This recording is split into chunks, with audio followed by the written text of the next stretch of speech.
start this podcast. Ryan, you got this? Okay, perfect. You owe me $1,500. Okay, so this is my friend Valencia. I don't even know your last name, first of all, but I'm assuming it will change very soon. Hey, so Cody, what's up, boy? This is my friend Valencia. I met her through Sarab. We did a little bit of trauma bonding, just dancing at concerts. We had a great old time. It's faded off, but I totally understand. Valencia, what is your last name? It's Dussault. Dussault. How do you spell that? It's French-Canadian, so it has a lot of extra letters on it. Tuteleur? And I'm not going to spell it on a podcast. Yeah. So I met her, 3 years ago? 3 years ago, I'd say, maybe. Yeah. And then, that's where we started, hanging out, going to concerts, meeting DJs on bird scooters or lime scooters or whatever. But let me ask you about your first, or your favorite DJs. That's my first question for you. Who is your top 5 maybe, or just 3, whatever you feel like saying? I think that you have a couple of distinctions to make when asking a question like that, because there's just different genres of opinions, right? So there's best DJs of all time, and then there's hot DJs right now. True. And then there's DJs that I've seen a lot, and they're all a little different, you know? I always feel like a really big classic, and I mean, he's a producer, so he's doing all of it, and it's, maybe I don't even listen to it as much anymore, but I will always be like, God, that was the fucking Mozart of electronic music. It will always be Eric Prydz. Oh, dude. What was the first one where he's got the chicks working? I was hooked. I'm Call On Me? Yeah, Call On Me with a bunch of hot girls working I feel out. you can really see in from the early 90s till now in EDM how Eric Prydz walked so that people like Bass Nectar and Deadmau5 can run with all that very intricate. I feel like their beat production is just very intricate and mathematical and incredible. And so would you compare them to Kanye in that producer world? His well, that's production, a whole different thing. But just the production value, right? It's so much you're how the fuck did he come up with this or whatever? And sometimes we go see Le Youth, right? He's got some good bangers, but then some of them you're just oh, that's a throwaway or whatever. But you go see those guys and you're holy shit, every single one's a banger. So maybe they've spent more time. And nowadays, right, it's not you have 3 years is what I think an album used to take to make back in the day. And now our guys are coming out with an album every year or a mixtape or I think it's great, though, because it really shows people having fun. Yeah. When someone's churning out bangers like that, it means they're enjoying it. These guys are all having a great time, and you love to see it, you know? That's what I was so sad about Avicii. I saw him in college, and it's he had too much fun. He overdid it, and it's but all the greats did. James Dean, all these people that died young, you're holy shit, they really pushed the buttons to get there. So it's okay, I get it. And then I feel the people we listen to now, say just a House or whatever, Shalou, he's not going out every night and getting shit-faced and doing the stuff that they did back then. We did meet him recently. Yes, we did. Which was very cool. I have it printed out on my wall out there. We were walking down away from 6th Street in Austin, and my spidey senses pinged like a sonar beam. And I looked to my left, and I went, and Cody was like, what's wrong, what's wrong, what's wrong? And I was like, stay right here. And I walked over, and I said, are you Shalou? And he was like, yeah, I am. And I was like, I love you. And what did you tell him? I went up and I was like, hey, I want a picture, you're cool, but you were like, I cried to your album. So yeah! You said something to that tune. I was like, oh shit. I was literally your album came out and it had a vibe to it that was very particularly tuned to when I needed it during a time in my life, and it meant so much to me, and thank you so much. And he was like, wow, thank you. What's going on after this? And I was like, what? And he was like, I just finished playing a show and I'm trying to go party. And I was like, I don't know, man, I'm sleepy and I'm going home. I'm going to bed. Yeah. And who did you go see? Wookie? I'd never seen this guy. Yeah, we saw Wookie. And that was dope as fuck. And he's like, this Austin's weird. Like, I feel like I could play anything right now. And I'm like, boy, you could play anything. We're gonna jam to this.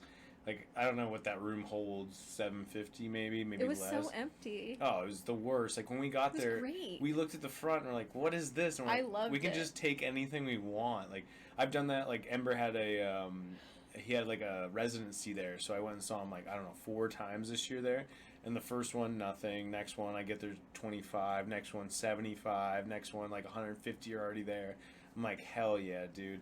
And then for him to like come up to me and be like, "Oh, you're the hockey guy."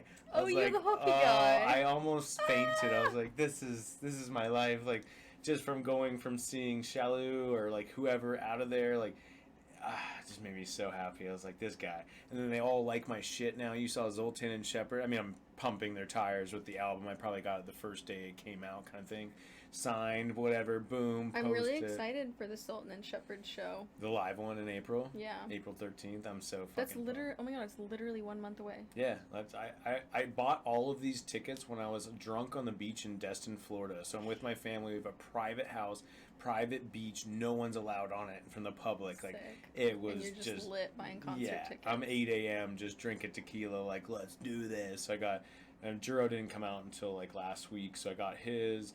I got Nora and Pora, I got Zoltan and Shepard. I just went through my list of favorite 10 DJs and just bought all of it. Because I was like, I'm balling right now. I got a Christmas bonus. What's up? Like, my favorite thing about the Sultan and Shep is that it's going to be a live show. yeah. They can actually, like tune in anytime and there's loop instruments. And speaking of favorite DJs, that's another thing that makes me really love Masane. Oh, dude, Because the when guitar. he is shredding on that electric guitar, and I'm like twerking to the beat, it really brings a level of just like, human beings love to dance to a funky little beat. Oh, yeah. It's like anthropological. So, like, you didn't come to the one with me and Allie, right? You ditched out on When that y'all one? saw Ember? Yeah, or no, sorry, it was Masani at Kingdom. I thought you had tickets and didn't show up. Am I wrong? I think you text me and you're like, hey, I just had a long day at work, or like something come up, and you're like, I can't show up. And you gave us your oh my gosh, like pre-entry tickets. We didn't need them because no one was there. But yeah, that's like right. when he gets up there and rips it up, like I was like, this is fucking magical. Like, I'm 5 feet from the guy. I got a little fence there against me, but I'm like, this is so sick. I love this so much. The YouTube video where he's playing in like the French Alps or something is really great. Sick. Like, what is your, so if we're going with favorite DJs, what's your favorite set to watch? Do you go back to a set that you like a lot? Like, Ember's just did one in Austin right next to my parents' house, so the GoPro shows like LBJ Lake. And there's a couple different ones depending on the vibe.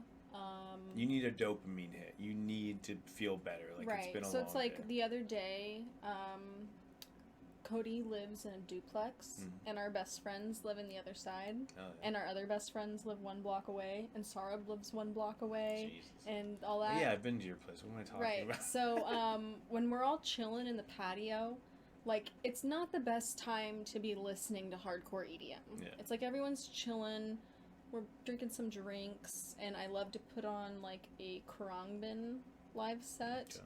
Or Polo and Pan is another top favorite. Polo and Pan. Because when it's playing in the background, it's it's just like you're in a good mood. You're visualizing you're by the beach, and no one's offended. Like, no one's upset that that music is on. Or like, this sounds like trash. You know what I mean? You just get like the mumble rappers. You're like, can someone, Alexa, next? You're When just I'm trying to get rid of it. cleaning my house, I love listening to a Casablanca live set. Like, I want that energy. I was so mad I couldn't want go to that it. show. Did you go? Yes. I think you texted me. You're Yeah, like, I you loved going? it. I'm like, I'm It's in like my Dallas favorite. coaching children. But yeah, and then when we've been on road trips, and you kind of just have to, like, I don't know, it's like we're talking or like whatever, like we don't really want to listen to something super intense when we're both riding in the car. Yeah. We'll listen to like Daily Bread, Okay. something a little more funk. Yeah. All right, let's go to our next question. Construction. How the fuck do we meet? And then you're still doing construction in some sense, a little bit different than you were before, but I came in green as fuck. Did not know what the fuck I was doing. Worked my way up or whatever, maybe just figured it out, if you will. Like, how did you got here and were like, I'm gonna go do construction, or you just knew it was a booming industry? When I've always just kind of went to a job that I could do and was available. I feel like graduating from high school in 2007 really put me in a time frame to constantly be in a shitty job market for my entire life. And, like, my whole life I thought I was going to be a teacher. I feel like you got teacher vibes. Like, yeah, you know? And then it was absolutely terrible. It was like... Oh, you tried it? Yeah, I was like, oh, so I thought hard. you just never tried. No, I tried substitute teaching at a public school. I got assigned to Del Valley because I was the bottom of the barrel, and it was like the worst 48 hours of my life, and the kids were terrible to me. And one kid got mad at me for making him do a worksheet, so he tried to turn me into the principal as like a pedo. Whoa. Or something. What? Yeah, like, it was very weird. I quit after 48 hours. She kept looking at my pants, dude. They were just like, what?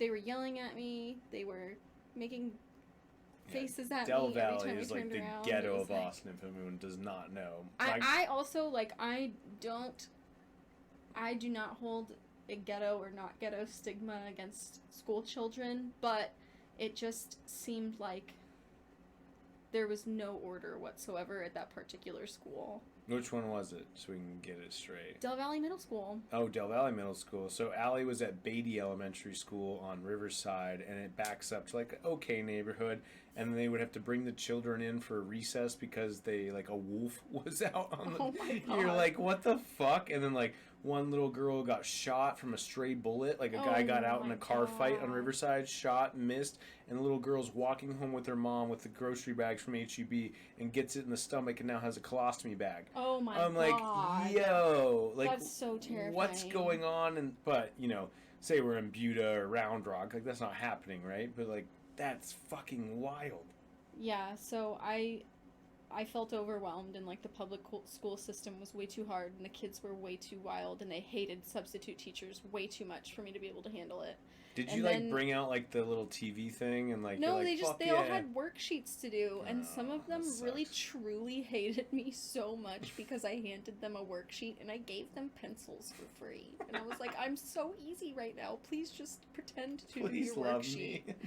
Please pretend to do your worksheet to the best of your ability. I will pretend I'm not seeing that you're sneaking off to the bathroom to go veep. I just want it to be quiet and to not die. Yeah, she was saying they had like a bathroom attendant to make sure they weren't vaping Oh, they're in the all bathroom. doing it. They're all doing it. In what age? They're doing it in the classroom.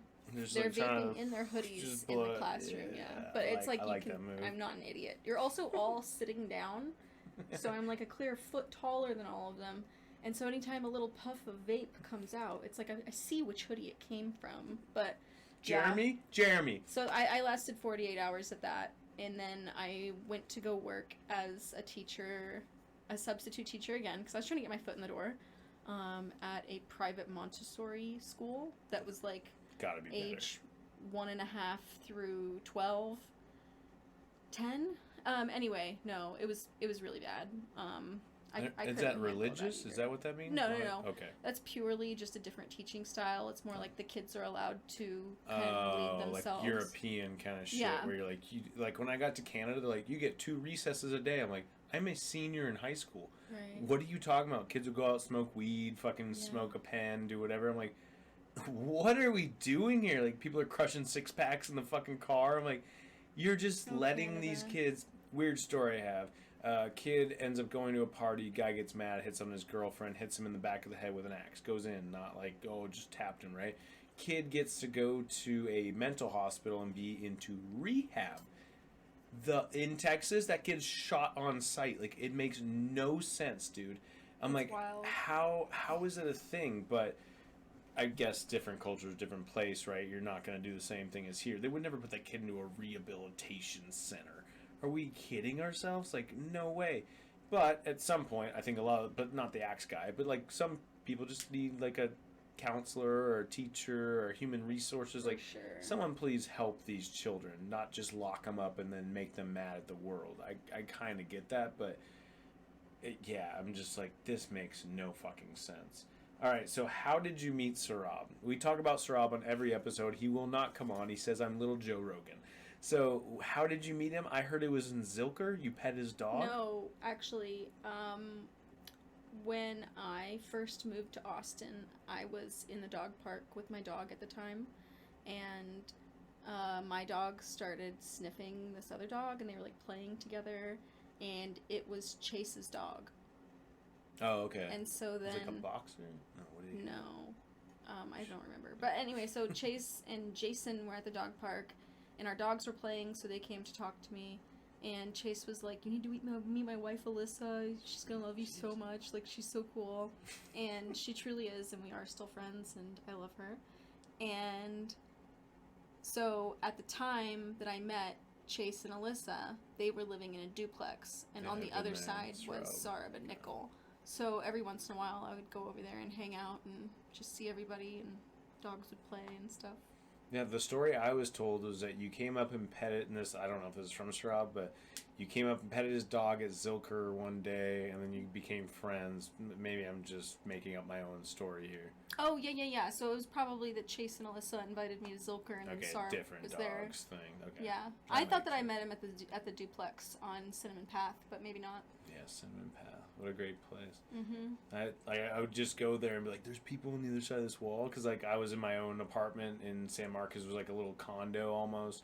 Or, condo, I guess you'd call it. Nobody's attached. So you're like, oh, we do whatever we want. Loud music, fuck it. You know, like, whatever. And then, yeah, he's like, oh, yeah, we met this girl and she came by. Now we're friends. Like, you just meet random people, like, out in the wild. And because I was so used to, like, my group of friends and hockey guys or whatever. I'm like, you just meet people and talk to them? I was like, this makes no sense. That's what he does. He used to always say, I run this city. I run this fucking city now. That guy's out to lunch. He's in Denver. There's no way he runs this city. He can't run a city that he's not in. All right, so next question for you. How does it take a woman an hour or two to get ready? Like, what is your routine? So, I think the real difficulty that men don't understand is the way it's not classy for you to go somewhere with wet hair. Okay. That takes what? Having such longer hair takes so much more time. Yeah, because to dry it. This is like 3 wipes with a towel, and you're like, cool. So, I have a blow dry brush. I have the Revlon blow dry oval shaped brush. No free ads. And that's like the fastest thing you could possibly use because you're basically just brushing your hair, and it's a blow dryer. Drying it? Yeah, I don't even have to do like the very slow round. Yeah, I see the brush videos stuff. and I'm like, why are they doing that? Like you can do that to get a better shape, but like I just do the fast way, and that still takes 25 minutes. Jesus Christ, 25? Yeah, I have the like most low maintenance hair routine, and it still takes 25 minutes to do this. Fuck. And so like, what's the longest for you? The morning, going out? Like you're like, we're going to a rave. Okay, this is gonna take a while. Like if I'm going to work, it's going to be like a very 5-minute hair updo clip situation, and I will do eyebrows and mascara and walk out the door if I'm going to work, right? Because there's no one hot at work. There's only hot people at my man's house. Oh, and, shit. If I'm going to the concourse project, right? Then Do you try to look up when you're at the concourse? Well, I also just like find that I work remote. So I'm always looking like a little goblin inside my house by myself. Yeah. So when it's time to go do something, I'm like more excited to try all the stuff out. Let's show out. Yeah. Does anyone hit on you? Like, say you're with Cody, you go to the bathroom, say it's a 5-minute walk and back, right? Like, is anyone coming at you? I feel like I have so many people coming at me, and I'm like, why are you doing this? Like, I feel like as a woman, it's very rare to have guys come up to you at a rave, because I think dudes are super intimidated by being around other girls. Yeah. Like, if girls are in a group, which we usually are, I feel like they don't want to come talk to us. That's my favorite, though. Like, when we would go out as a hockey team. Well, that's like, Sarab, though, right? Like, let me get that group. Sarab's like, let me go yell at anybody. You know what? The worst stories I have with Sarab, because I was a fighter in hockey and whatever, we'd go out, and this is predated to us. But we would go out and he would just pick a fight and He be like, loves to do "You got my that. back? You got? Oh, hold me back, hold me." I'm like, "Dude, I have to deal with the guy now, and you get to go outside, and I'm choking a dude out in the fucking parking lot for Sarab." I'm like, "Dude, grow some hair and some balls, and let's get after it." Sorry, Sarab, I had to go there, but like, it's what we asked him about it. Me and Mario, the guy that lived here for a little bit. We went out with him and we were like, "Hey man, like, you gonna do that shit again like that we did in high school and like in college days?" And he's like, "No man, no." And like, I'm talking 20 minutes later, he's in somebody's face. I'm like, "Chill the fuck out, dude. Like, you have an MMA fighter in me. Of course we're gonna get your back. We're not gonna let you get beat up by somebody." So he just runs his mouth and it's like, "Dude, no. Like, you're gonna get beat up." Like, I As feel a like, woman, I just can't relate. yeah, no, I don't support. it's the Wild West for us. Like, I'll we're leave just ya. like, I'll walk off. I'm tough. Let's do this." And it's like, Alright. no, what are we doing? Go Like, die. it's so crazy how, like, I've always thought about it. Right, my dad was a fighter in the NHL, and he always said, "There's a tougher guy. There's always someone better than you. Anything in life, right?" So it's like, why would I want to risk it out in the streets where a guy's got a gun or Like I said, it's like every time someone is like racing on the freeway, I'm like thinking about how a speeding ticket is like $700, and I always think of things in terms of like, is this worth that dollar amount? Yeah, I'm a cruise control guy. Like, I is leave, going 90 $75. on my way to work worth the potential of being charged $700 for I'm late 10 minutes. I'm not going to get docked my pay. Right. What is the point? Today I wake up, it's 9. I'm like, shit, I got to get going. Look at my phone, no texts, no calls. It's Friday, or Thursday, right? Almost Friday. Thank you for the free shirt. But, like, I'm just like, is it worth it? Like, the other day I'm driving down the highway and I put all these big lentils. You know what a lentil is? It's like a cross where the stone has to go up, right?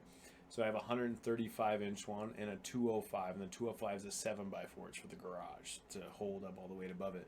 And so I have both of those tied on as best I can. Like, it was Final Destination, dude.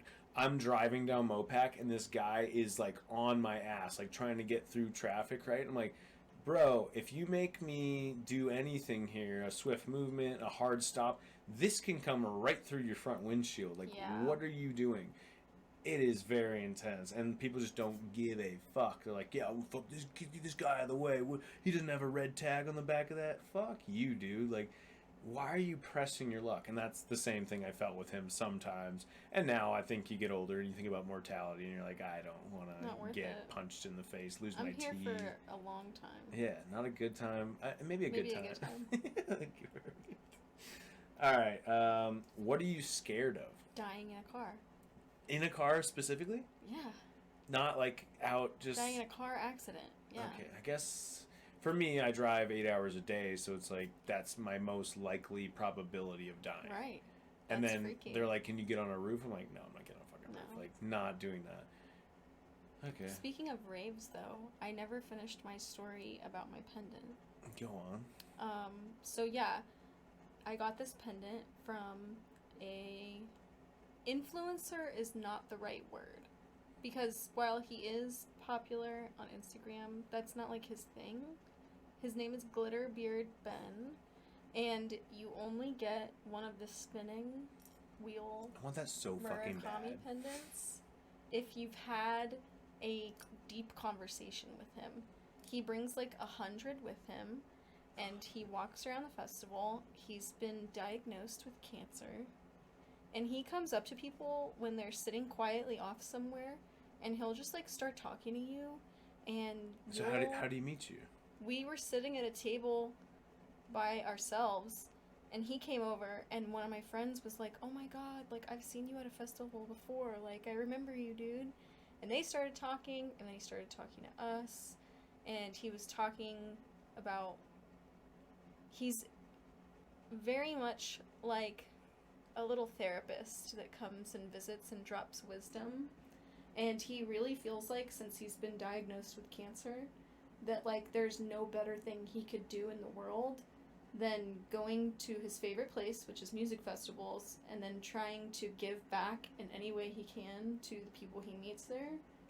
And so like when we were sitting at our table, it was super poignant because we had some friends with us that were in another couple, and they were kind of having a really hard time at the festival, like being at each other's throats a little bit and stuff.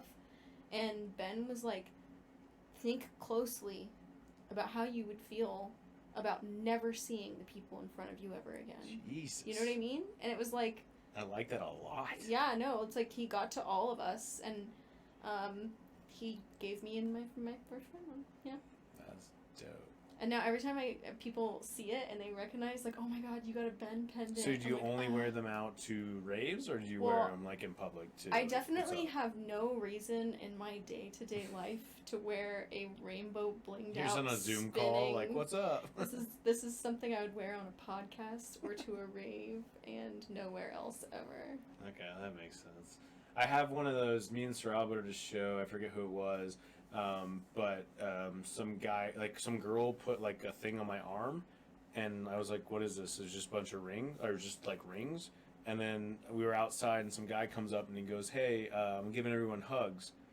I'm like, okay, well, you can't get a hug until you teach us something. I don't know where I come up with this shit. So I'm like, yeah, you gotta teach us something. And I was like, what is this? And he like takes it off my arm, puts it on his arms, and it can go through on both arms. Oh, yeah, and it spins. It's the swirly thing. Yeah, and I was like, what the fuck? And then another guy comes up like 10 minutes later, and he's like, I'm giving out hugs. And I'm like, dude, we just had another hug guy a minute ago. He goes, that fucking guy taking my thing? I'm like, no, like, what? And so I was like, teach us something. He taught us like about some war or something. I'm like, this wasn't as cool as the last guy, but he didn't like have the opportunity to see that. But I'm like, yo, like those places are so strange because like I went there, I went to go see Cree, and I was on a 5-day fast. I was doing 7, but I was at day 5, and I'm fucked up. Like I'm dancing, I'm starting to get hot. I'm like, okay, I gotta go outside. So then one of the guys, security guys, comes up and he's like, hey Kyle, you good? My buddy texts me to check on you. That's how big I am. That's how I run this city, right?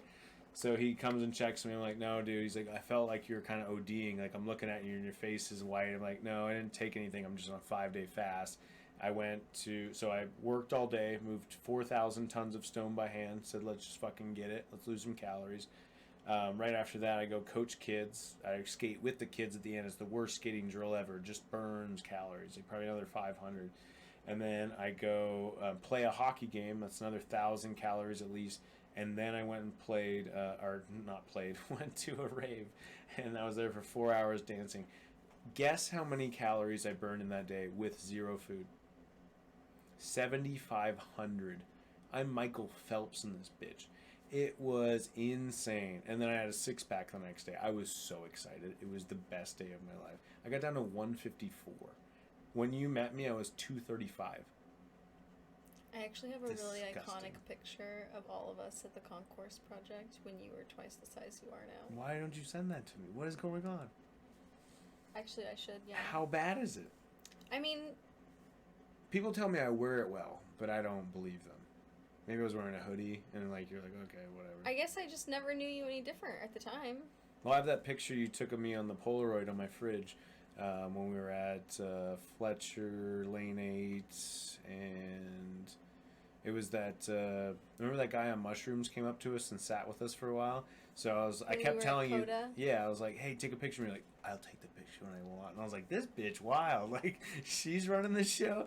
Do you remember, I have to tell this story on the podcast, when we made that little cup thing, and like if anyone knocked the cups down, they had to buy us a drink or like bring us more cups, and you're like, no, I'm taking this down. And we definitely had an entire puddle around us of flipped upside down water. So like, oh, I guess Valencia's the mother of the group. I was like, I was not about to get yelled at by a stranger. It was not the experience I was going to. It was like dancing. Like, if you knock it over, you owe us a drink. Those like, strangers didn't know they were agreeing to this. You have to buy us a drink. That's the way it works. And I'm like, what? And then like Sarab's going to start a fight, and Kyle is too drunk to see it happening. Oh my lord! Beautiful night. All right. So, do you have a dream? Is there a career path you want to go on? Something you've never like? This is my dream. I want to do a podcast. Thought about it for years. Listened to it. I'm like, fuck yeah. Let's at least try it. Maybe we do 10 episodes and it's over. Yeah. I don't know. Like I said, I grew up always thinking that for my job I was going to be a teacher, and then I found out what that's actually like. Like when I was working at the Montessori school, it was a lot less stressful of an environment. The kids were a lot more better behaved, and that school environment, I think, is a lot healthier for kids, which helped me feel better about working there. But I could not handle how frequently I was sick. Oh yeah. I was starting to feel like I just had mild cancer or something, and it was literally because I had a cold every 2 weeks. So it was like right when I started to feel better, it came right back every time, and I worked there for 9 months. And the number of times that I like threw my back out from having to pick up a kid that had just leapt off a tricycle or something like that, I was like, I love them, but I just can't do it. And I was doing 7:30 a.m. to 6:30 p.m. every day, 5 days a week with no break. And, That's you know, in wild. Texas, they don't have to give you a break, and they don't have to pay you overtime either. That's what's wild. I'm like, you guys do, like, just teachers or what? You guys? I mean, like, they pay for supplies, they bring in themselves, they do all this shit, and it's like, okay, we're gonna pay you $45K, but your job cost about 65, so you know that 20 extras on you. It's like, what the fuck? That Like, was one nice thing about a private school, is that the teachers didn't have to do that. okay, Like, it was part of the The tuition schools that the and school bought, all that stuff. that's better. But it was still a lot, you know, and at a private school, it gets treated a little bit more like a daycare, in that parents get off work at 6 o'clock and they don't show up till 6:59, and they wonder why I'm sitting in the room with their kid looking like I'm going to die soon, because I've been here since 7:30 a.m. and I want to go home so bad, you know. But the parents pay like $20,000 per kid, so they don't get charged any late fees or anything. Yeah. But I'm also not getting paid for that time that I'm there. So yeah, it was a whole thing. And so that was how I realized that teaching was not actually going to be my long-term dream. And when I was in high school and college, I did a lot of theater productions. Oh yeah. And I thought that I was going to be an actress. And then Is I that still on the realized table? Like, that- can we get you some fucking back end parts or what here? I think that life is just not for me. You could play a teacher. I could, but I also like really enjoy having a steady paycheck and health insurance. Yeah. And the only people I know, I mean, I know a lot of people still who work in theatrical spaces, and they have multiple jobs, and they don't have health insurance, and they're doing gig work, and I can't keep doing that at 34. That's what I felt like with coaching hockey. It was like, oh, I'm doing these private lessons, whatever. You could get by, right? You could make like $600 to $800 a week. Okay, that's not super uncomparable to what I make now, right? I make $1,000 after the health insurance, after the taxes. Like, sweet, but you can't just do the hockey thing. Like, I tried it for 2 years, never worked out, paycheck to paycheck. Then I get the construction job. I'm like, okay, well, I have my base of $4,000 a month. I play with that, do whatever you want. You say your expenses are $2,400, $2,500. Okay, got a little playing room here, or you want to save, whatever you want to do. But yeah, it's not realistic. And like, I know a lot of guys are still trying to do it. They're like, oh, I'm gonna make $1 million. You're not gonna make $1 million, dude. It's like it's like exactly like I went to school for anthropology, and I also thought that maybe I would be an archaeologist. And then I found out that it's, you know, like coaching minor league hockey. No one ever actually gets to play in the NHLs. Yeah. No one ever actually gets to graduate from a school in America and then go dig up Neanderthal bones in the German valleys. Like, those Like, what is the job that they would give opportunities you? Those opportunities, though, are reserved for, like, the 1%, the luckiest, the people whose family can pay for them while they go do... Because that's the biggest difficulty, right, is archaeologists. To get to be in that profession, you have to do a field school, which will take, like, 4, 6, 8 weeks. And it's... years. I'm like, who pays your rent, right? Yeah. My mom can't pay my rent while I'm at field school for 6 weeks. And I've never had a job that would let me take 6 weeks off and come back. And I've never been able to save enough money to where I would have the option of taking 6 weeks off work and then coming back. So it's just the way the cookie crumbled.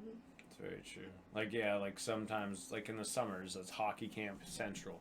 So like, oh, can you come work a hockey camp here or do the Austin one? Even though it's local, so you're gonna pay me $800, but I can make $1,000 my regular job that I already know what the fuck I'm doing, and I don't have to do any physical activity and deal with parents. Yeah, I'm just gonna do the fuck you, Henry Burger. But like, they asked me to do these, and I'm like, dude, no. Oh, you can't do it? Can you get us some kids? fuck you double time, Henry Berger. It does not make sense. I'm gonna give you money from my children. Suck my dick from behind. It makes no sense. All right, let's keep going through these questions. Yeah, it is tough though. Like, I would love to be an archaeologist, but yeah, like I said, it's like, you know, you have to be from a certain background with a certain level of support net to be able to go, you know, do a field school in New Mexico for 6 weeks and then come back and not have, like, you know, Dead. my pet be dead and My my plants are apartment foreclosed on type thing.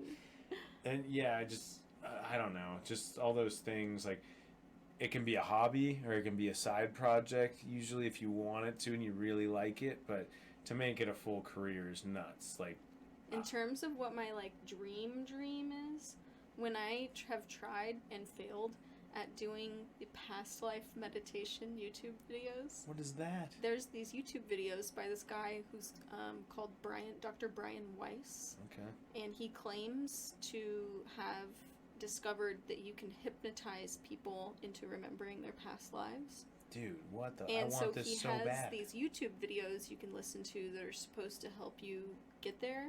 But I'm not hypnotizable because I have way too much anxiety. I have really crippling generalized anxiety disorder. And I just, like, I can't really meditate or be hypnotized. It's never worked for me.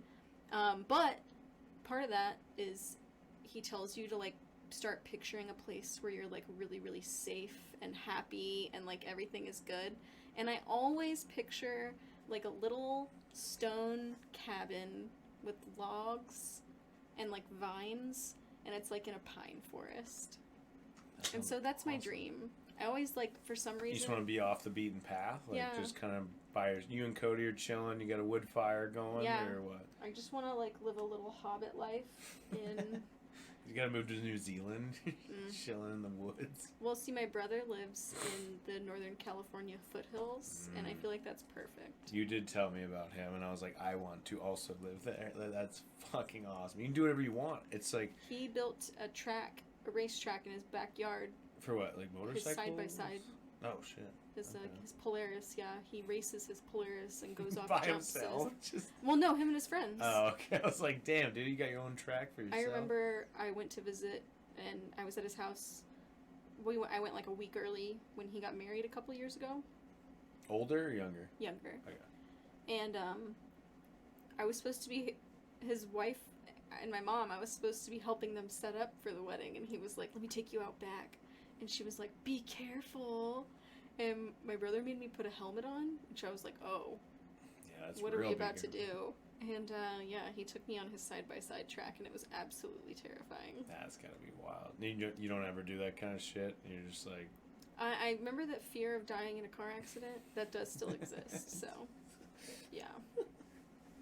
So that's the one where, like, you're on the side? No, you're, like, in a little... Oh, okay. I was like, hold on. You're, like, in a quad little type thing. Sidecar, and you're ripping around? No, it's like a four-seater, but that's what they call it. Okay. I was like, that makes no sense. I'd be Polaris so scared. also.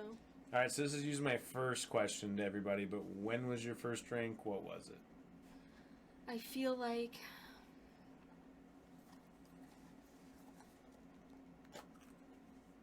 Oh, my first drink was probably at my best friend Sarah's house. And... No. Me and Sarah were at Laura's house? Anyway, there was a bunch of 13-year-old girls communing at some point at someone's house, and their mother had gin and margarita mix.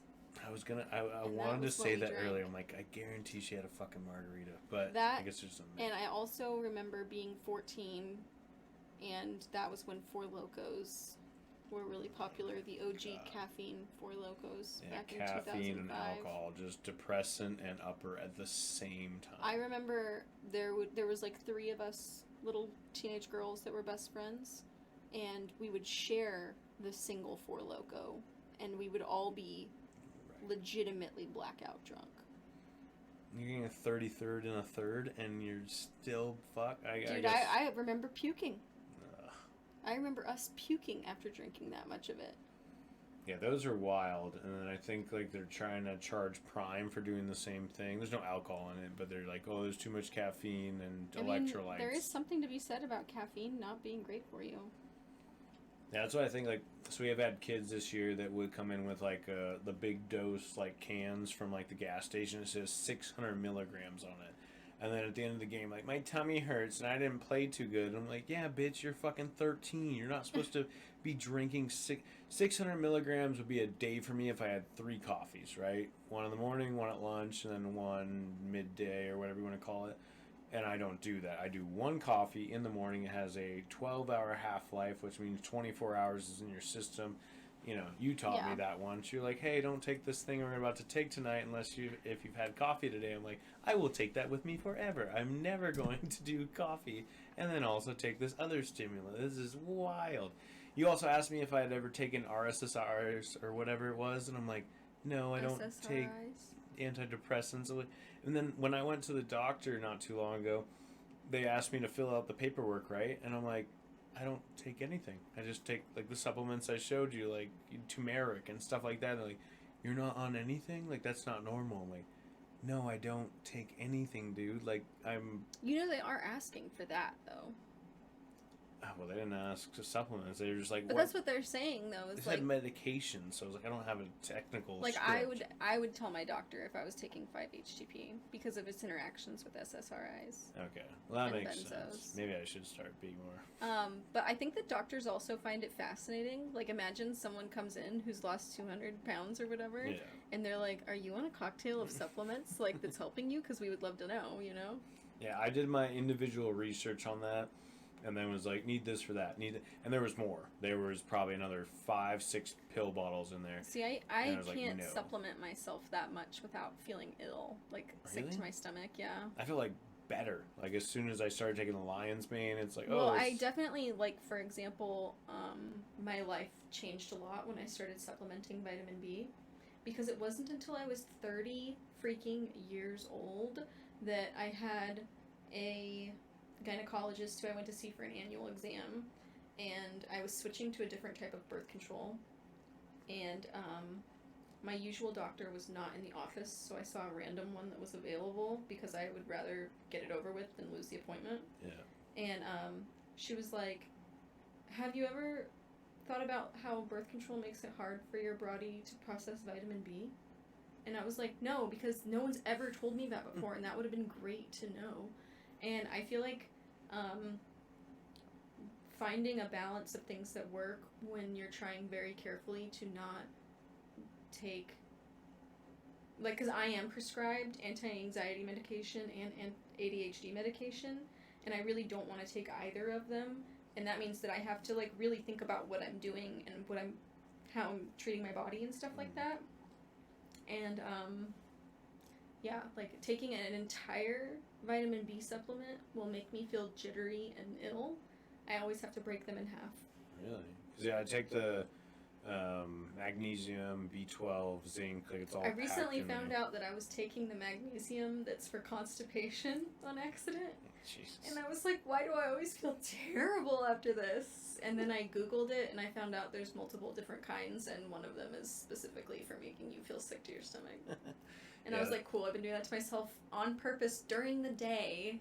There's like 16 of them too. I picked the best one just from TikTok or whatever, but I'm like, dude, how is there 16 different versions of it? Glycate, glutamine. I'm like, what the fuck are you talking about? So get into it with knitting. Where the fuck did you... With knitting? Like, when did you start knitting? You just got bored? When I was like 12, yeah. 12? Yeah. Was it a grandmother influence, or how did that my come mom. about? Your mom? Mm-hmm. And, like, what was it like? Was she... Like, I always liked the little sock things that my grandma would make. I think I literally found a bit of a scarf that my mom had been knitting, and I was immediately intensely fascinated by how it worked. It was kind of like the way that when my dad was little, he took apart a vacuum to see how all the pieces came apart. I think it was quite similar. Like, I could tell that this was simply just a series of loops, but, like, how it all worked was very fascinating to me, so I had to figure it out. What's your, like, favorite thing to make? Like, I'm not assuming it's t-shirts, but, like, Do you like my old So billet mom it does really- like a weird like thing on the wall, like, you know, just like decoration or like. For me, it has to do with time, situation, all that. So, like, right now, when I'm at work and I'm talking on a call, maybe I'm really bored during a meeting, I have a blanket that I'm working on. Okay. Because the blanket is very easy. It's just back and forth, and nobody cares. And then when I'm, like, actually knitting because I want to be focused on knitting because knitting is fun, then I make a really complicated project. And if I'm on a plane going to a music festival, then I'm 90% of the time in the process of crocheting a crop top on the plane on the way there. Just getting your style ready. Mhm. Like, let's do it. I crocheted and knit an entire 2-piece set for Electric Forest, and I crocheted the entire top on the plane on the way there. And then when I got to the festival, they were searching the car for drugs and weapons, and the lady found my scissors, and she looked around, and she looked at me, and then she took my yarn ball, and she shoved the scissors up inside it, and she goes, "You're not supposed to have these, but you obviously have a ball of yarn with you, so I'm gonna allow it." And she just told me to hurry up and go through. I told Embers that I think the second time I met him. Like, I've met him 5 times now. First time, you a hockey guy. And then second time, I was like, my friend fucking went to Electric Forest last weekend, saw you. It was like, I think almost the next day. Wow. Maybe 2 days later, I gave him to that. And yeah, I was like, I just gotta fucking implement my friends into this bullshit that I'm. Like, the guy's gotta be like, bro, I've met you 5 fucking times. Like, no one comes up to me this many times, you weirdo. Like, I had a hat for work that was his shirt from his set here in Austin, like with the Jaguars and the red on it. I just made that into a hat. I'm like, here's the design, make it $60, boom, Etsy. What's up? And like, I'm like, maybe I have a problem here. Like, I Wow. don't. This guy is gonna freak. I'm not gonna wear the hat there, but I was like, that's nuts. All right, so what would you tell your 18-year-old self? I've always thought like, oh, it's gonna get better, or like something like that, but like, I would tell my 18-year-old self to just stop going to college and get a job. yeah, Because I think that the years of experience I would have gained on the job would have been worth more than the, however many thousands of dollars I paid to have an anthropology degree. But I did really, really love and enjoy getting an anthropology degree. I just feel like the fact that I now still owe thousands of dollars for it was not something that I would have had my younger self participate in. I would have just gotten a job. yeah. Like, I once I got the job with like this company, I'm like, oh shit, I could have done this at 18, and then Right, yeah, I think that when I went projected to through it. college, I think that I was scared that I wasn't ready. Like, I thought that having a job was for people so much older and smarter than me. And I felt very insecure, and I thought that I wasn't good enough. And then I realized that everyone at every job I've ever had has been kind of an idiot, you know? Like, then you get to a job and you realize there's like a 65-year-old dude named Ted who does not know how to make a PDF. And you're like, wow, why didn't I do this 10 years ago?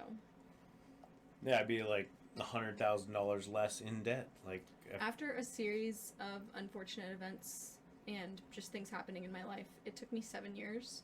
I graduated from high school in 2007, and then I went to college, and then like my boyfriend died while I was there, and then that was tumultuous. And then when I came back, I could not go to a 4-year school with partial credits. You Yeah. have to get 2 years before they can take you back.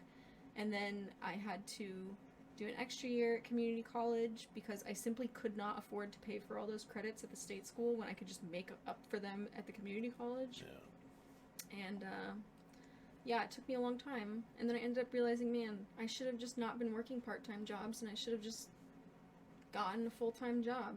Yeah, it's like my aunt. She didn't go college route, and it wasn't really an option back then. I don't think as much as now. Like, you have to do it or you're dead. Like, you're like, what? And then all the loans on top of it or whatever. But she went straight into car sales, made millions throughout her life, set in stone now, beautiful house, great kid. Like, you're like, okay, cool. Like, why didn't, like, no one tells you about that fucking story, right? Like, you're like, okay, Right. Like there's a girl actually who I went to high school with who has a birthday very close to mine. And I'll always remember, like, I saw her post on Instagram about something, how when we were like 21, she got like a full-time job with the city.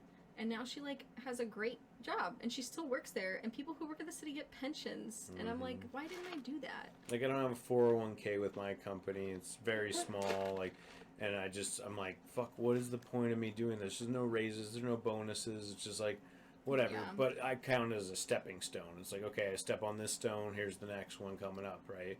Maybe I'll make, 75 of the next job, make 105 of the next one, whatever I've said before.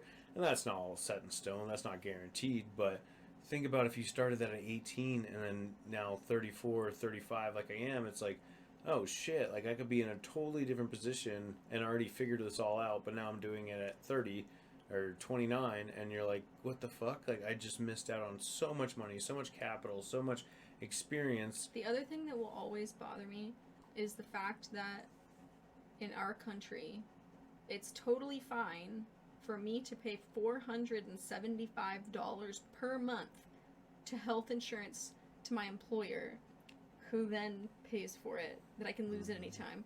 Why am I not just paying that $475 directly to the government so that they can take care of it, and then it never matters whether I have a job or not, and I can just have health insurance? Like, we're still paying for it. Why can't I just pay to have it never get turned off by my job? Yeah, and that's like my one buddy. Like, he had to get a job to keep his kids. Like, he had like a whatever subcontractor job doing odd jobs, whatever, right? And they're like, hey, if you want your kids to get this divorce lawyer to be on your side or get you more days or whatever, you have to have a job with paying insurance, with this, that, and the other thing. And you're like, that is insane. So you have to go, you're probably making more doing the side jobs, but there's no insurance involved, and you have to have insurance for your kids until they're 26 or whatever it is. And it's like, bro, you had to take this job because they pretty much forced you. Like, how is that it's legal? a very difficult mind bending moment for people to like say that they think it's disgusting that Australians are taxed so much, and that part of it is because they have national health care. But I'm like, but we're all being charged. Every job you have where you have health insurance, they are charging you for it. Or the company is paying it for you and then writing it off. So it's like, it's a lose, lose, lose. Exactly but what I I don't think want to they're get doing. too hung up on single payer health care because it means a lot to me and I'll rant about it all night. So you were going to tell me about what happened at the car wash. Oh, yeah. So, car wash, I go there, and, my work truck, and it was not mine, but my work truck has nails, wall ties, acid, all kinds of shit in the back. And I went through 4 months ago. I don't do it very often, but I'm like, I'm going to kill some time today, 20 minutes, whatever it is. I'm like, all right, I'm going to go to the car wash. So I get there, I pull in, they lock me up, and they go, no, we got to shut it down. I'm like, oh, no. I got 5 people on the conveyor belt in front of me and at least 5 behind me. And they're like, oh, let's take 5 minutes. They go tell all the other people. It's no big deal at 5 minutes, but it ends up taking like 12. And so I'm like, if these people have to be somewhere and they're stuck on this car like line, this is insane.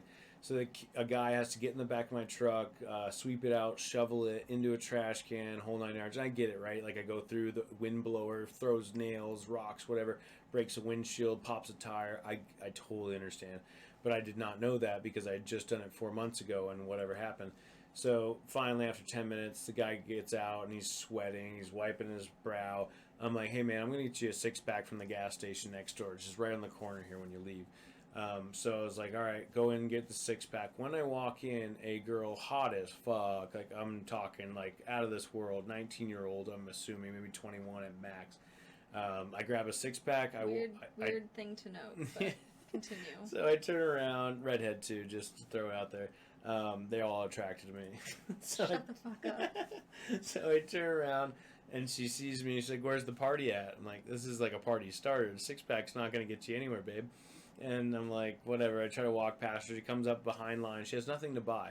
Gets behind me and is like, hey, you should take my number down. I'm like, I don't have a phone. I'm just like, what are you doing? I'm trying to get this to the guy at the fucking car wash. So I go there, I leave a note, no one's in the office. Here's for the guy that cleaned out my trunk, whatever, or the bed of the truck. And then this lesbian lady, while I'm like wiping down the car, right? They have wipes out there and spray. And I'm like, oh, I didn't get this spot, didn't get this spot. She's like, you can go through like 4 or 5 more times if you want. I'm like, no, I don't want to deal with all this again. Please leave me alone. And she's like, give me a hug. Why do these people find you? Mm-hmm. It's like I attract weirdness and just like no stories. one ever comes up to me like this. Thank God. I think it's the faux hawk, to be honest. Like if maybe so. I think hair is power. They're like, I can't tell what generation this man is in, and he could be 40, he could be 25. That's probably exactly what it is. No one knows. And so she's like, give me a hug, and I give her the hug. So I'm like, I gotta get out of the situation, and then just disappears. Good to go. Tell the guy, hey, beers are in the shop for you. Get all my shit that they took out, put it in the truck, drive away. But I'm like, what the fuck just happened? Like, I will ask you this. It's not a question written down, but do you think this is a simulation? Because sometimes with me, I'm like, what the fuck is happening right now? I think that you should read a book, and it's called...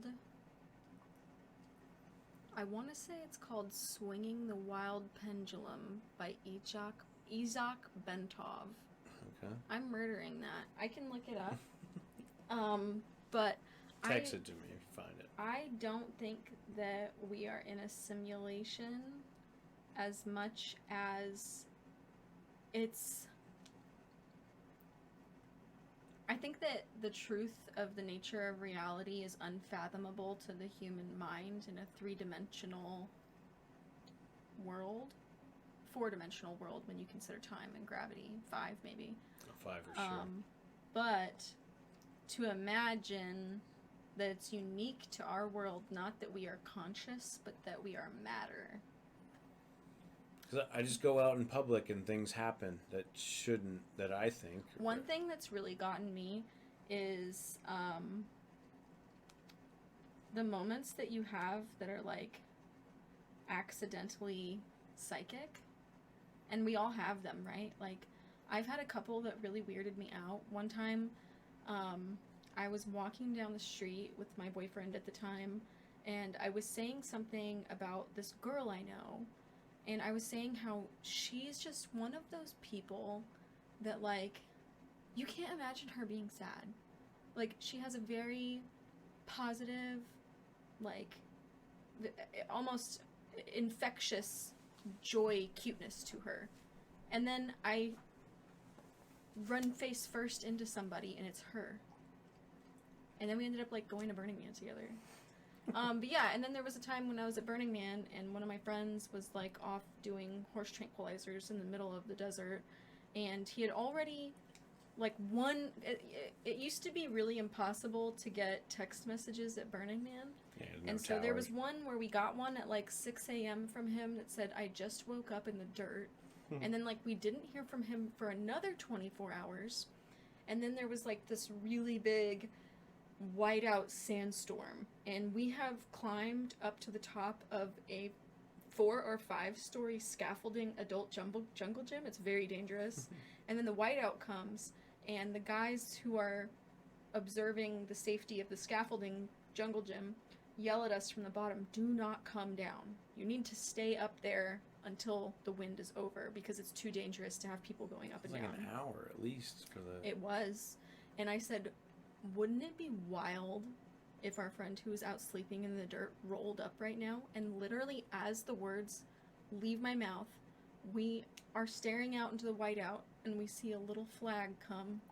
And I thought, oh my God. And then there was a time my mom told me about that. So one time I was visiting my parents in California, and I was in Uber. We were at a stoplight. I was, like, talking to my boyfriend at the time about the night we was saying we had so much fun, and a man in a, like, early 90s Chevy Silverado hit the back of the car we were in doing 60 with no brakes. Jesus. Yeah, so, like, it was really terrifying. It was really terrible. I had a concussion, and I was having a really crazy panic attack. Is that where the car crash dying comes from? Yes, okay, probably. I was like, that seems... So yeah, I had a weird moment of adrenaline clarity where I was like sitting all crunched up in the seat, and my boyfriend was totally fine, and he was like, what should I do? What should I do? And I was like, call my mom, open your phone. I dictated the number, it rang, and I said, car accident, 15th Street, and like that was it. And then I immediately freaked out, and like the call hung up, and my parents, I was less than a mile from home, and my mom said that the minute my dad's phone rang, it was like 1:30 in the morning, she said she sat bolt upright and said, Valencia's been in a car accident. Jesus. Like just the minute the phone rang. That's why I think that fifth dimension exists, because I've been hearing a lot more about it, and I'm like, ooh. So I have a theory. Can I tell one more creepy story before I talk about my theory? Go on. My dad, he passed away from cancer a couple years ago, and I was asking him, like, what are the stories about your life that you want me to remember and stuff? And he goes, I want you to remember how weird you were. And I was like, what do you mean? And I guess when I was about 2 or 3, maybe closer to 2, he said I was barely talking. Like, I was still a very small toddler. Yeah. And I hadn't been out of the house much. And he had a friend over, and kind of like your tchotchkes, they had a like a cabinet that had a bunch of little things on it, and there was an abalone shell. And my dad's friend was saying, like, oh, that's so cool, where did you get that? And I looked over and I said, they got it on the beach. And my dad went, what? And I said, I saw. You and Mommy got it walking on the beach. And he was like, what do you mean you saw? Because I was not born at the time. Jesus. And I said, I was in heaven, and I was watching you and Mommy, and I saw you pick up that pretty shell on the beach. And my dad was like, he said that his just hairs stood up, and he couldn't believe what he was hearing, because literally him and my mom found that abalone shell while they were walking on the beach at Bodega Bay. But have you ever heard where, like, when their DNA mix, like, you get the past traumas, the memories, everything is infused? So I think that's, like, when you talk about, like, when people talk about the fifth dimension, to me that sounds almost a little bit too crazy and too fake. Like, you want it to be sci-fi too much, and that's not the reality. Yeah. But what I do think there's something really, too, is, like you said, DNA memories. Like, there's really something about that sitting in our souls more than we think. And then the other thing that I think is very interesting is there was a study where they took a rat in a box and they tortured it and terrified it and, like, scared the shit out of it. And then they took that rat out of the box, and when they took a completely random, normal, healthy, was just eating food and rolling around rat in the scared box, it immediately started also getting terrified.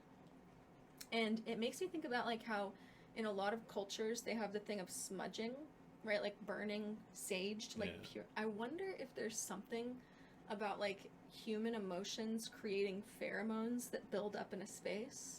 I can definitely and, like, see when that. you think you're having a sixth sense, maybe it's kind of like you're sensing this person's pheromones that like, they give there's off. a ghost in here, he's really scared, and you're like, yeah, it could what just if you're be. with someone who's freaking terrified and weird right now? Or, like, what if there is something about someone dying in a space, and the way those pheromones, like, seep into the wall will, like, fuck that space up forever or something? Because I always thought, like, you know, everyone's like, oh, someone died in here. Oh, I feel it. You know, the bullshit ghost shows we would see on TV back in the day. But I also do feel it. Like, what's my buddy's, like, grandma's abandoned farmhouse in Round Rock, right next to the actual Round Rock. And you're just like, oh, man, this feels different. Like, it's also late at night. And you're like, okay, this is a little spooky. Maybe I'm making up in my mind. But you get in there and you're like, oh, like, something's, like, making my hair stand up on my neck or, like, whatever. I've never had as much of a scary feeling like that.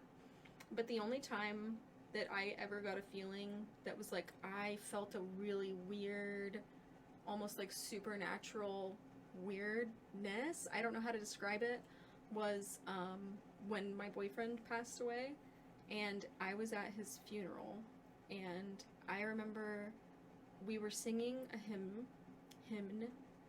and his fraternity brothers were kind of putting their arms around me because they knew I was having a hard time.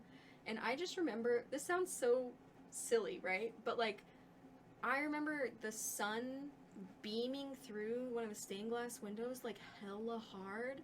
And I felt like I was getting really warm from it. And I was like, I feel like the vibes of everyone, like, loving and supporting each other here. It's like I can feel it, you know what I mean? Even though it's super sad, like the fact that all these people are here together, it's like that ambience was like fucking me up positively. That's what I love about concerts. Like, we go to those shows, and I just feel the vibe. And, you know, if there's people passing out on, you know, fentanyl or whatever, like, okay, That's vibe bad, goes down. for sure. But, like, when we're there and no one's passing out and everything's good, like, that's why I'm so pumped for Nora tomorrow. It's like, I've never had a bad time with Nora. It's been 3 times in 3 years or whatever. Rob texted me, he was like, she sucked in Salt Lake City. Shut the fuck up, dude. Like, do not put that in my head. He did that same thing with Superstition. And so I go to Superstition, and I'm like, I hate it. It sucks. I'm like, but he preempted me into this. Like, he told me it's going to, and it did suck. It was very strange. Weird things happen. A guy, 3 Mexican dudes come in, pants too low, banish a gun. I'm like, okay, we got to get out of here. Time to leave, yeah. And, like, they didn't check us on the way in. Like, you know, Concourse, at least they half-assed it. Hey, Yeah. you got anything? Why's your stomach a little big? I'm like, I fucking had a few beers. You know, I'm wearing a hoodie, so like they're like, okay, I lift up a jersey and a hoodie, like kind of looks a little too much, and so I totally understand that. But like at Superstition, walk in, no search whatsoever, no, you know, fucking. I'm just not okay with the pricing. Oh, it's insane. We went The to more- Elderbrook, and I was like, this is not the Elderbrook that The we more went tickets they sell, the higher the price goes. to. Yeah. And so, like, when Sarab wanted me to go see Justice with him, when he bought a ticket, it was like $99. And by the time he told me about it, tickets were $175. And I was like, for one night with no champagne on New Year's Eve, no, thank you. Yeah, I guess those are the upcharges. We ended up going to Cody's Lake House, and we just got really drunk at the lake house, and it was great. Sounds way better. Free. It It's was so amazing. much better. And we made so many pizzas and snacks So and many like chipped pizzas. it. I think we're gonna go back to the lake house soon for a little weekend with friends, and we Okay. have decided that because there's no dishwasher, we would really like to do a food choice. Like, I was like, how can we make less dishes? And Yeah. then someone said, what if we had a casserole contest? And I thought, that's a great idea, because then we can make it before we leave, Yeah. and it'll be fine, It's and we ready can to just rock. heat them up and then have like paper plates, even though it's terrible for the environment. Sorry, but I'm dying. Like, I need 48 hours off from doing a dish. Like, Yeah. I need it. I grab like 24 paper plates a month, so pizza or like something, whatever. I suffer through the indignity of never ever using paper plates in my day-to-day life to save the environment. I get But the economic one. When I would get think. a lake house weekend, I'm not doing Who gives a a fuck, dish. Dad? You know what, though? It's kind of nice, because if you're ever at the lake house and,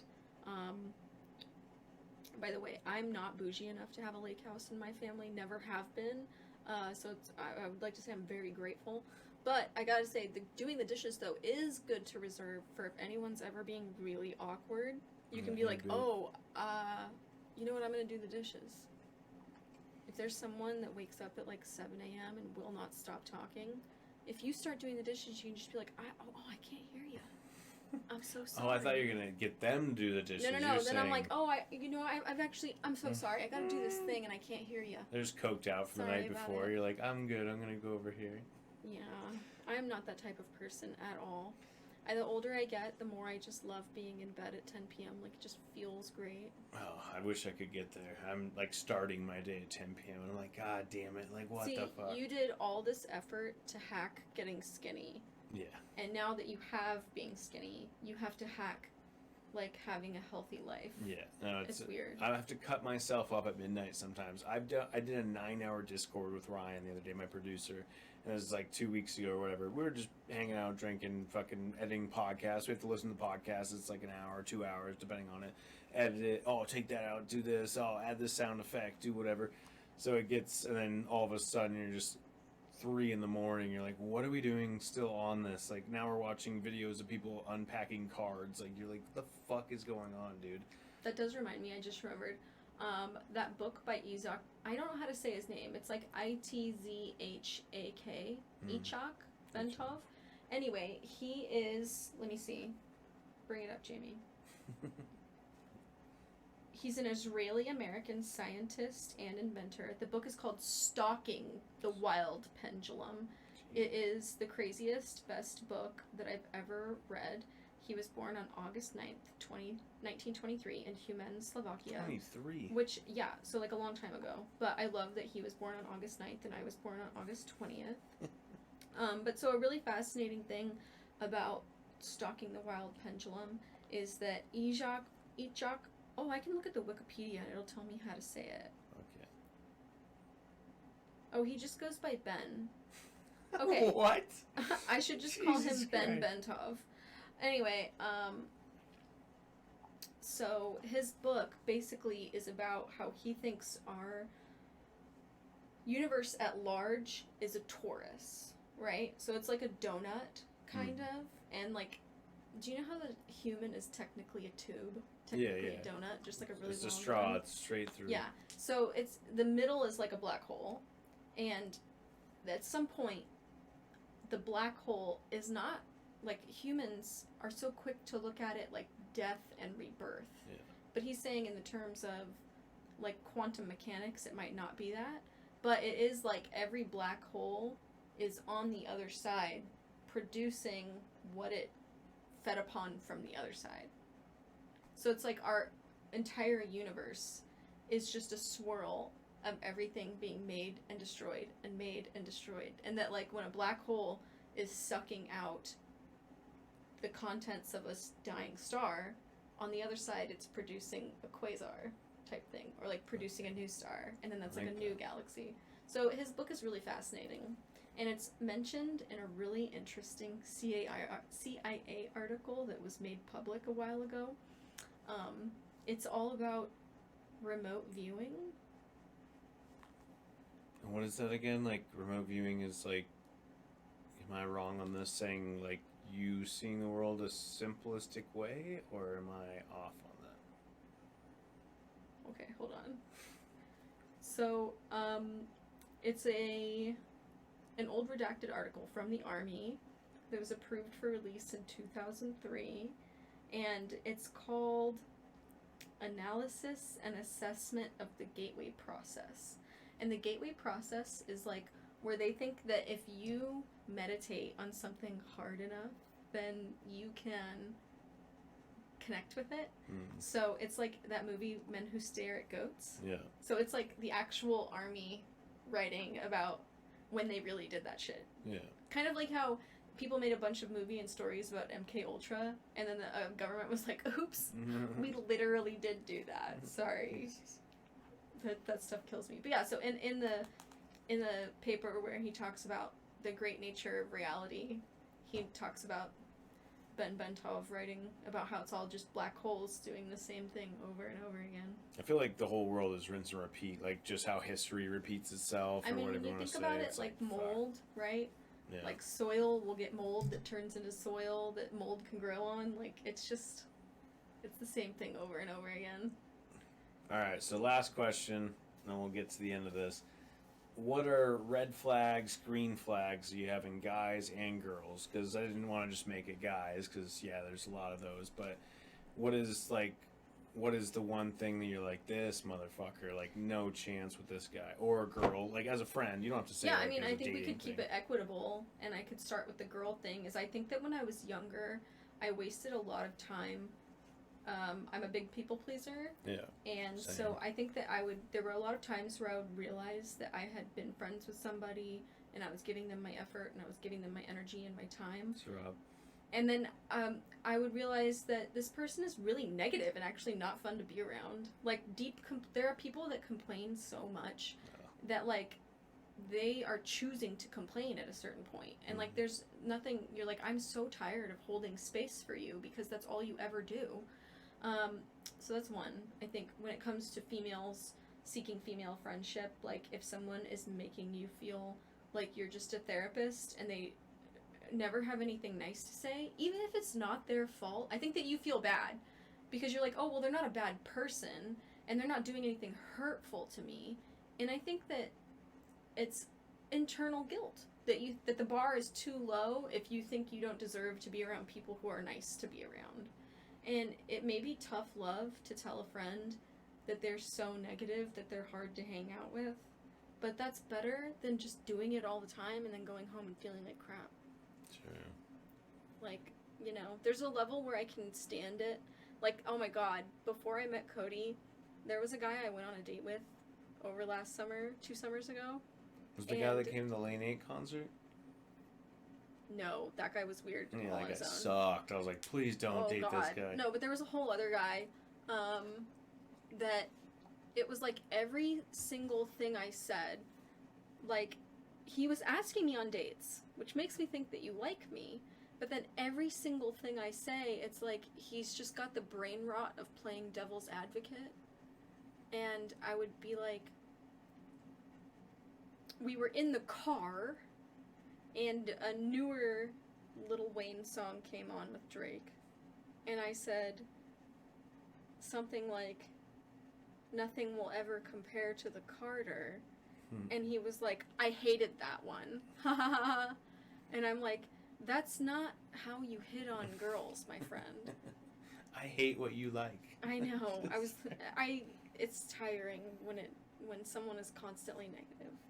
Yeah, like Rob, just to make an example of him, he'd be like, Austin sucks now. And I'm like, I was gone for so long playing hockey that I love Austin. Like, everything I see, I mean, Shallow Eyes, or whatever, just fucking plays it's just the same thing over and over again. I'm like, yeah, because you've been here and I went away, so I totally understand that, but just so negative on, like, that concert sucked, dude. I'm like, I had the time of my fucking life. Like, what are you talking about? Like, even if it's not the best concert ever, like, I'd like to think I had a fun time. I paid money for it. I also try and pay attention that, like when there's shows that Cody has taken me to, and I'm, like, just waiting for it to be over. But I would never say that. You know what I mean? Like, read the room. Poke the bear. And you know what? I think that's something to be said for, maybe that's, like, a little bit, like how I did a red flag for a girl having a female friend. Like, maybe for a guy having a male friend is, like, when you have somebody that's just, like, never happy. I find the glory in everything, right? Just as talking, I'm like, spark, whatever. Now, I know with Sarah, but it's different. Because, yes, he's being negative about Austin, but he's also one of the funniest people I've ever met. And, like, he's such a goof and fun. So that's what I'm like, what are you talking about? There are some people where it's like, that's their personality. It's just, like, they just don't like things. And if I'm out, and if I'm at a show, and it's someone else's favorite show, and they're like, did you not like it? I might be like, I think it was a different style than I'm used to. Like, say something nice. I don't know. Like, maybe I should be meaner in life. The only example I have, and it wasn't mean, but I was like, I lost 70 pounds listening to this guy's set for La Youth, right? Like, and you're like, that's fucking awesome. And you didn't, like, shit on me or anything, but I was like, she could have been like, that's gay. Like, you know, whatever. Like, I was like, at least she, like, gave it to me. But I'm not the biggest La Youth fan. Yeah. But it's not bad. You know, my favorite moment of that show is when Cody's like, we gotta go over here and go to the better speakers. Like, oh, are the speakers better here, Kyle? I'm like, shit, I don't want to be a part of this. This is too much for me. I'm not. I'm like, shit. And he's like, no, they are, right? I'm like, I don't fucking know, dude. Like, I like the other part too. I like standing over there. I like being in the And then back. you just watch the entire set, and it's me, you, Cody, and my autistic uncle just standing next to the artist. And I think I did that on purpose. I was like, here's the artist. This is kind of my area. I'm going to stand here and have everything on camera. I did not know they were taping, but I was like, oh shit, this is way too much. So, Sultan Shep is next month. April 13th. April 13th. And then Sarb's birthday is April 26th. Is he doing another party again? Where who knows? A bunch of random people show up and talk. Luke's birthday is on 4/20, so we'll probably do a rave at Zilker Park that day. Oh, yeah. Is that Jazz on the Green? No. That's just Luke's birthday. Okay. Because I was like, I thought there was something that matches up with that at Zilker. But I thought I had another show coming Blues up, on the but Green. I guess not. That's what I was talking about. Yeah, I don't ever go to that. I went twice with Sarab, and then I was like, I don't like this music at all. I think that, well, it's not about liking the music. It's about, like, being social. Yeah. You know, and like, I was not social. If you're a boy, you're there to hit on girls. Yeah, and I was not hitting on girls. I went a couple times, because when I moved to Austin in 2015, it was like I could walk there from where I lived on South Lamar, and it was a lot, like, less crowded, and you could kind of find your way through the crowd. And now it's so unbelievably packed. And the last time we went to Blues on the Green, we went to Sarab's house first, And then I think someone dropped us off closer to the green, or we might have walked a lot of the way. And we walk up, and there's a lady with her pants down, not just pissing, but taking a shit on a vertical tree right at the entrance to the park. Like the homeless or just someone just on drugs? drunk. Just a white lady drunk. And the entire park was blackout drunk, I feel like, and it was so packed. Yeah, they're probably doing day drinking and then just right. They go to Zilker Park early to get a spot for blues on the green, and then they don't leave until they're blackout. Yeah, it was crazy. That was what was good with us. We got there so early. We set up our chairs and we went back a bit from the stage. You're like, okay, we're safe here. Not too much. Kind of feels it around you, chill. But I was like, I don't know any of these artists. And I think Gary Clark Jr. came out and played. So he's the best local guy, and I'm like, I don't know who the fuck this guy is. Like, what are we talking about? But yeah, that was super weird. He loves Zilker. I don't like who Srab. He would do the bullshit back in the day, like where you hide a bottle of alcohol and then you go to the tree and you dig it up. I'm like, what are we doing right now? He's like, go get chasers. I'm like, what? I'm gonna go get 4 sodas from the fucking vending machine or something. The older I get, the more drinking just feels like I'm poisoning myself a little bit. I just like want to do it less and less. And like when I was younger and I would drink a beer and feel like I was bloated, I'd be like, tee, like I'm a little bit chubby. Now I'm like, no, I look pregnant now. Like, this is not cool. Yeah, no, when I got down to 154, the 7-day fast, that whole thing, got abs, the whole 9 yards, I took away every sparkle in my life. I'll just call it a sparkle. Anything that's great, dopamine, serotonin, whatever it is, it was all gone. And then I came right back to it, like, oh, a couple beers with the boys in the parking lot, or a couple tequila sodas, like whatever it is. And it was like so great. Now I'm back to 175, and I get out of the shower. I'm like, what the fuck is that, dude? Like, that's not what we want. Like, do some push-ups, do some pull-ups. Like, you're just playing hockey twice a week. Like, what are we doing right now? And like that's another question I have. Like, what do you do to sweat? Like, if it is your one thing to sweat, are you getting on a stationary bike, go for a run? I feel like, yeah, that's yoga? really evolved for me, and it's tough because I was really into doing hot yoga for a while. Love it. But my friend that does hot yoga, she always teaches at 7 and AM or PM? PM. Okay. And with my work schedule, I like start making calls and customer service at 7:30. So I cannot go till 7 p.m. without food. Yeah. And then to do a whole class in the heat, like I would always get 35 minutes in and I would feel like barfing. And if I ate too much, then I would get the same feeling but a little bit different. Like if I had too much food in me and then I tried to do a hot yoga class. So then I realized that's maybe just not for me. And like most people that played a sport in their youth, I played soccer for 20 years from I was 20 to 26 or so.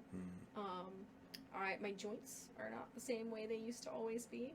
And for a while, I really was doing a lot of lifting because I have a very naturally skinny body type, and I don't like the way I look when I'm cardioing at all. Like, I drop weight way too easily. Yeah. Like, this is what size I am with zero working out and zero diet of any kind. Like, it's definitely, I need to be grateful that I have a little, hummingbird metabolism like my dad did, but at the same time, like, I have to be kind of careful because if I'm in the gym and I'm lifting, I have to eat 3 times as much to be able to maintain that muscle I grow. And then because my knees and my hips are all fucked up, I hurt myself. Like, I'll always be going so good and think everything is so good, and then I'll get shoulder bursitis for 4 weeks. Jesus. And all you can do is nothing. So, in spite of all that, I did, to try and assert dominance last night, do some squats out of nowhere with, like, sandals on. I did, like, 110 pounds for 10 reps because the boys were acting like it was hard. And, so that was not the smartest idea because I haven't done that in, like, 6 months. Mine gets weird because, like, when I get into it at that 154 and everything, like, fasting a little bit different than all the working out shit. Still working out at the same time, playing hockey, coaching, whatever.